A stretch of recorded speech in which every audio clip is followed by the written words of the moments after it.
que desempeña, de esa justicia que muchas de las veces es todo menos justa, qué mejor que conversar en los siguientes minutos con el doctor Juan Carlos Cabrera. Él es un abogado, litigante, practicante, él conoce de varias materias y él puede esclarecer o quizás desde la parte ya más práctica, dejarnos ver cuán real es la crisis en la justicia. Sin más ni más, le damos la más cordial bienvenida al doctor Juan Carlos Cabrera a esta hora de la mañana. Muy buenos días, usted está en la hora clave de la W.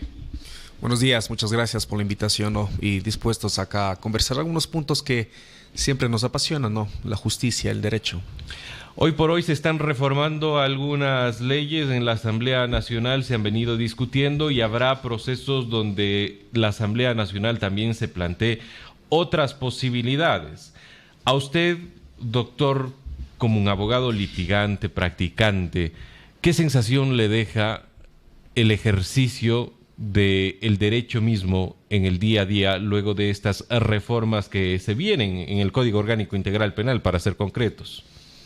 Bueno, bastante interesante el tema que se plantea respecto a las reformas, a las que pasaron, a las que no pasaron, el tema del aborto, el tema de la calificación de flagrancias, etcétera. En materia penal, pues, me llama bastante la atención algunos aspectos, ¿no?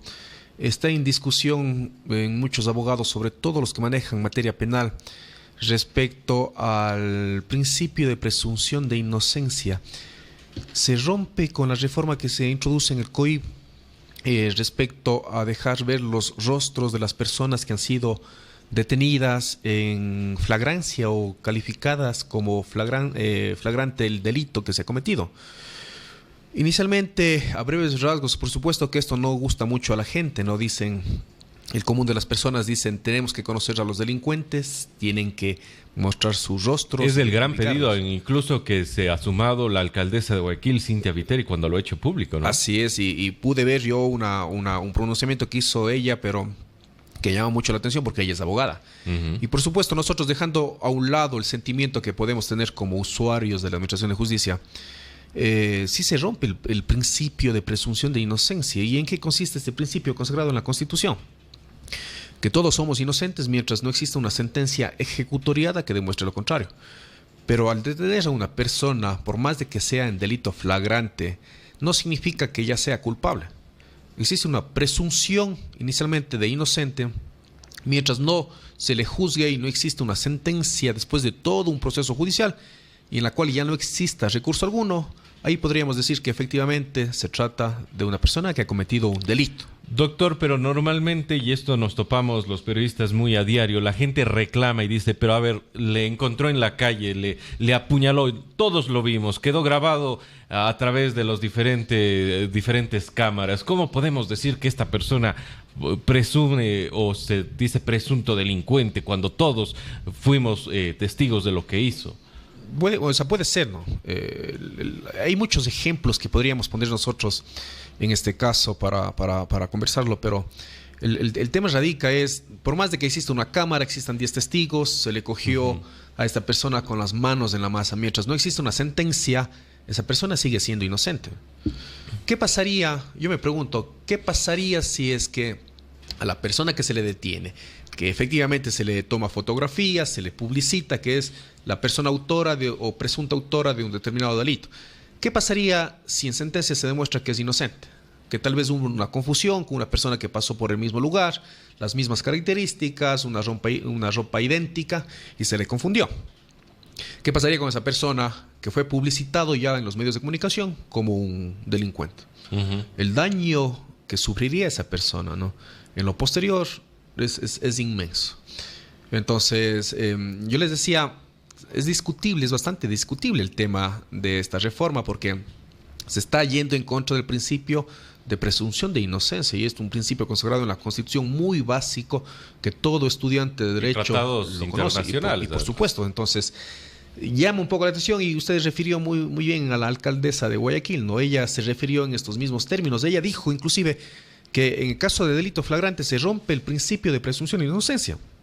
Eso no puede hablar un abogado en esos términos, porque simplemente, y todos los abogados, todas las personas que hemos estudiado el derecho, conocemos de que por más flagrante que sea el delito, si no existe sentencia, esa persona sigue siendo inocente. Para que quede claro con la ciudadanía, porque hay muchas personas que ya se preguntan y de hecho dicen, bueno, la Asamblea Nacional ya aprobó esto porque los medios de comunicación y las redes sociales todavía siguen publicando los rostros. ¿Cómo queda en este caso? Porque todavía no está publicado en el registro. ¿Y qué pasa entonces? ¿Se puede o no se puede publicar las imágenes, los rostros de estas personas en el momento en el que sean atrapados por la policía? Bueno, mientras toda ley, mientras no se encuentre publicada en el registro oficial, o sea, no entre en vigencia, ¿no? Más, sin embargo, el tema de la publicidad de los rostros, todos los usuarios queremos eso, porque todos los usuarios nos decimos, yo quiero identificar, a ver quién es el que anda merodeando los barrios para robar, para secuestrar a los niños, etcétera. Pero para mí, medios de comunicación deberían tener todavía una cautela en ese sentido, porque para esa persona, en donde les propuse recién el ejemplo, donde se demuestra que esa persona no es responsable de un determinado delito, nace en él, ¿no?, un derecho a reclamar una indemnización por daños y perjuicios, por daño moral, etcétera, en contra, ¿no?, de las personas que hayan provocado esta circunstancia de que se le reconozca como un delincuente público en las calles cuando él efectivamente no lo es, ¿no? Yo tendría mucha cautela en ese sentido, porque efectivamente siempre se ha tratado, en base a este principio, se ha tratado de proteger los derechos del presunto delincuente.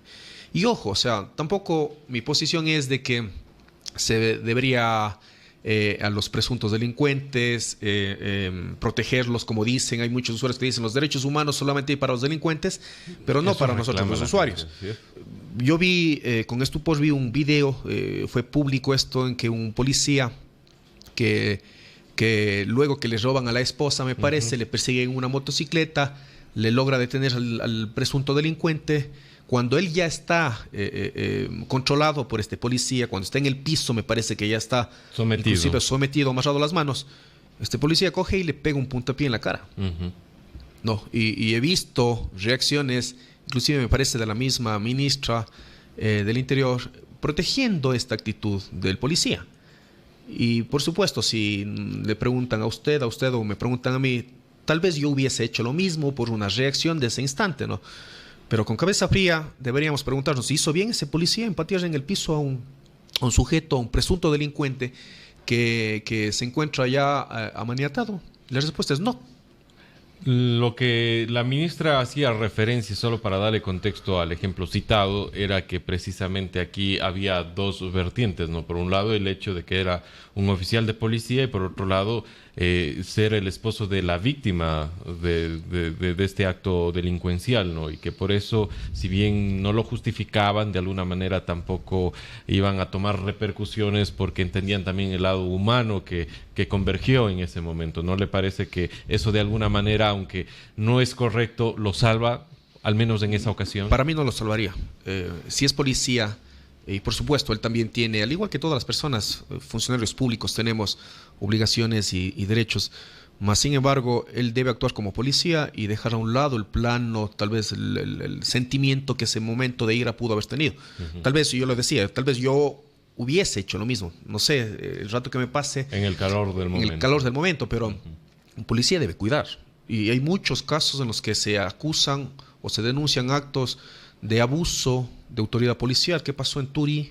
No, acá hace unos 3 años, me parece, con esta denuncia que hubo respecto a la vulneración de los derechos de los reos, ¿no? Al interior de la cárcel, cuando existen videos que se puede observar efectivamente, lamentablemente, algún exceso de fuerza en el control de los internos, ¿no? Entonces eso, al menos en lo personal, considero que sí debería ser mucho más controlado.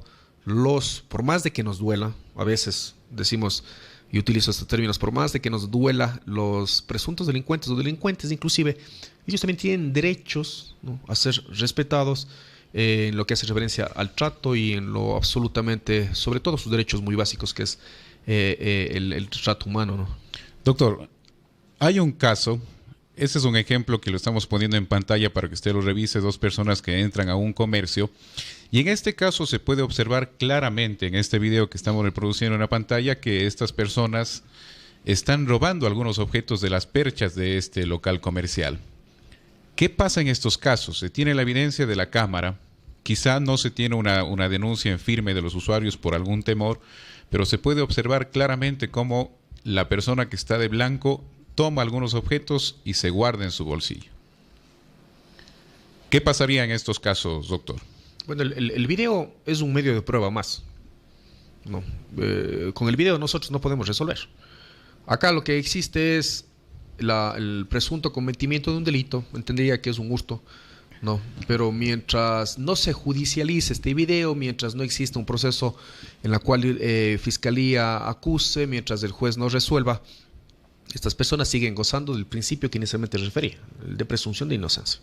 Bien, hemos tocado un par de ejemplos para poder ejemplificar a la gente, a nuestros amigos oyentes, sobre esta supuesta crisis que existe en la justicia. Estamos conversando con el doctor Juan Carlos Cabrera sobre este tema. Doctor, me voy a permitir también remitirme a otro ejemplo para contar con su análisis, porque también en las redes sociales se hizo dos tendencias, unos a favor y otra en contra. Un ejemplo que quizás, y con suerte usted lo habrá visto, un policía que luego de una audiencia increpa al señor juez diciendo por qué deja libre al delincuente que él le trajo y lo puso ante su autoridad.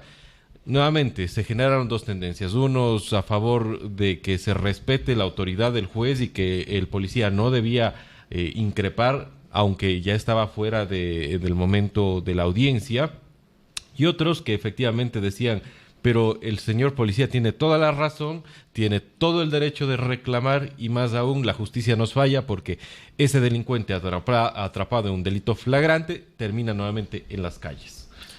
Ya, este es el caso ocurrido me parece en Pastaza. Pude ver también el video. A ver, si nos vamos al orden estrictamente legal, imaginémonos un juez en toda audiencia, luego de tomar su decisión, tener que ponerse a explicar a los usuarios de la Administración de Justicia la razón de sus decisiones. El juez habla a través de sus sentencias, ¿no? Así es. Y el juez en ese caso, si emitió una resolución, si es que aceptó o no la posición de Fiscalía o de la Policía en ordenar una prisión preventiva en contra de un presunto delincuente, el juez debe haber valorado los medios probatorios y en base a la aplicación de una norma, dictó una resolución. Pero un policía, por más de que sea un policía o puede ser cualquier usuario de la Administración de Justicia, no puede increpar públicamente a un juzgador a decir que le explique por qué no le dio la razón o a la Fiscalía o a la Policía. O sea, eso no puede ser. Fui juzgador, fui juez durante 7 años y por supuesto siempre hay un ganador y un perdedor después de un proceso judicial, ¿no?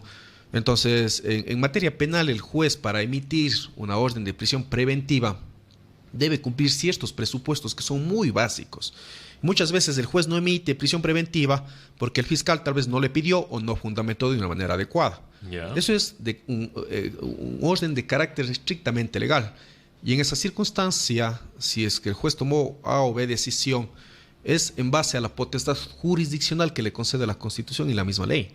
Entonces, y ante la insatisfacción del miembro policial, ellos tienen los recursos adecuados.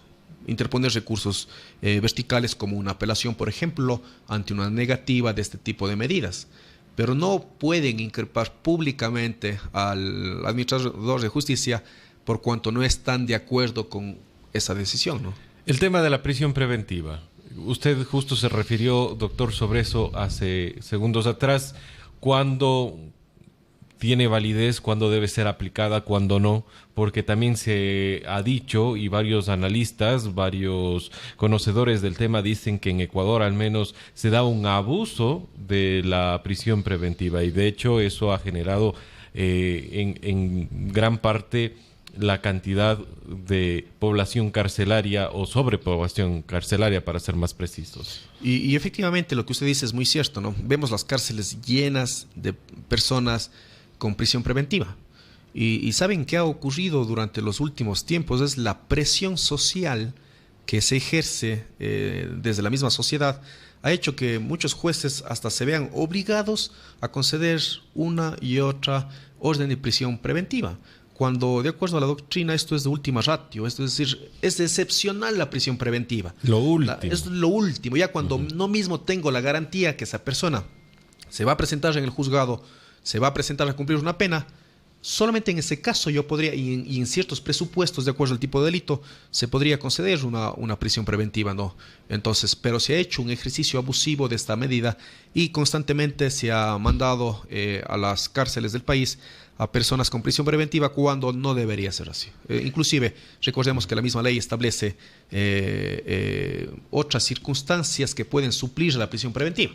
Es decir, hemos visto públicamente algunos personajes públicos, digamos así, de la política, están con los grilletes, otros tienen prohibición de salida del país, otros tienen la obligación de presentarse ante la fiscalía cada 8 o cada 15 días, otros tienen prohibición de venta de bienes, etcétera, ¿no?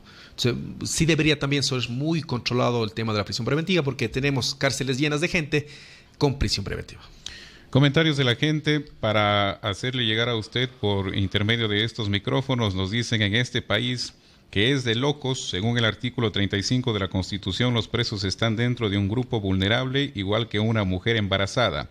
En este país de locos, para aprobar corrupción, por ejemplo, se necesita facturas, actas, entrega provisional y acta definitiva, etcétera, etcétera, etcétera. Es el comentario de el amigo oyente que nos escribe. Sí, a ver, el tema de las personas privadas de la libertad es un tema bastante especial, ¿no? Recordemos que ellos, luego de cometer un delito y ser sancionados como tal, necesitan una rehabilitación. Y acá ya entra el tema de políticas públicas del Estado. O sea, el Estado, ¿qué hace para rehabilitar a las personas? Todos vemos, me gusta ver bastante temas o reportajes acerca de las cárceles a nivel mundial. Y en nuestro país lo que se da es, más bien el delincuente entra a profesionalizarse al interior de las cárceles. Se dice mucho eso, así es. Pero ¿por qué se da eso? Y lamentablemente es por temas del segundo punto que usted tomó, es de la corrupción. Y el tema de la corrupción está enquistada en nuestro país en todos los ámbitos y la justicia no se aleja de esa realidad, ¿no? Nosotros, al menos yo estoy retomando el ejercicio de la profesión después de algunos años y observo con una triste realidad que todavía existen lugares en los cuales piden dinero para la tramitación de un proceso judicial. O sea, no me lo ha pasado a mí, pero estoy conociendo abogados que me han transferido esas inquietudes. Acabamos de ver también un video que circula en redes sociales en las cuales a un juez de una determinada provincia de nuestro país se dice que se le coge en delito flagrante tratando de entregar dinero a un juez. $40,000 y 2 botellas. A un juez de segundo nivel para la obtención de un determinado fallo, ¿no? O sea, se dice que ha ocurrido esta circunstancia. Y si es cierto esto, o sea, qué preocupante el seguir viendo que existe corrupción, no solamente al interior de las cárceles, sino la corrupción inicia del mismo juzgador, del mismo empleado público que tiene la obligación de administrar justicia y más bien lo que hace es enriquecerse ilícitamente para perjudicar o beneficiar a una determinada persona. Doctor, usted fue juez por algo más o menos de 7 años, lo señaló durante esta entrevista. No sé si nos puede compartir su experiencia, si alguna vez se dio la oportunidad o la posibilidad, aunque no quiero llamarlo oportunidad, de que alguien se le acerque y le diga: mire, señor juez, si usted me ayuda con tal o cual cosa, yo estoy dispuesto a darle una ayudita, o como decimos vulgarmente o se dice afuera, para las colas, ¿no? Perdón. Sí. Pero es que, no, así es. Yo no me atrevería a hacer eso. Realmente me da hasta mucha vergüenza, pero las cosas no cambian con uno solo. Entiendo que sucede y sucede mucho. Sí, bueno, yo al interior de la función judicial pude, y doy fe de dos circunstancias. Una al frente de la Administración de Justicia, o en mi juzgado, sí hubo una ocasión en la que una persona quiso acercarse, no directamente, sino a través de terceros, a obtener un favor personal en un proceso judicial, ¿no? No llegó esta persona directamente, pero a través de terceros me hizo llegar algún tipo, digamos, de oferta o a solicitar un favor, ¿no? Lo único que yo hice es, al tercero que vino a hablar conmigo, le dije: por favor, usted retírese de acá, si no yo voy a llamar a la policía para que usted se le detenga porque usted pretende cometer un delito acá. Nunca más volvió a ocurrir esto, ¿no? Y lo segundo que lo pude vivir es en los procesos de selección de nuevos jueces.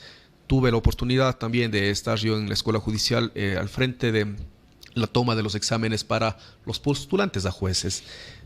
Tampoco jamás, ahí sí jamás nadie se me acercó ni tuve una sola llamada para decir concedan un puntaje mayor a determinada persona, ¿no? De eso puedo dar fe. Otras circunstancias no, porque una sola persona no es justicia en el país, ¿no? Sino es todo un sistema, y lamentablemente vemos que el otro día yo lo dije públicamente en algún canal de televisión: no todos los jueces son malos, no todos los jueces son corruptos. Existen excepciones, por supuesto, pero entiendo que la generalidad son personas honestas y probas.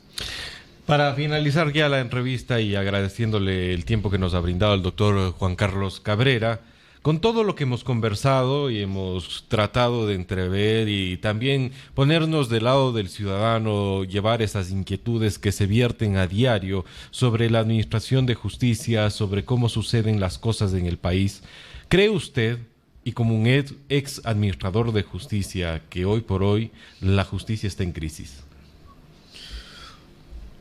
A ver, a breves rasgos, yo considero que no está pasando su mejor momento, pero tampoco considero que esté en crisis. Lo que ha sucedido en los últimos tiempos son más hechos públicos que conllevan a que ciertos casos muy puntuales conlleven a una generalización.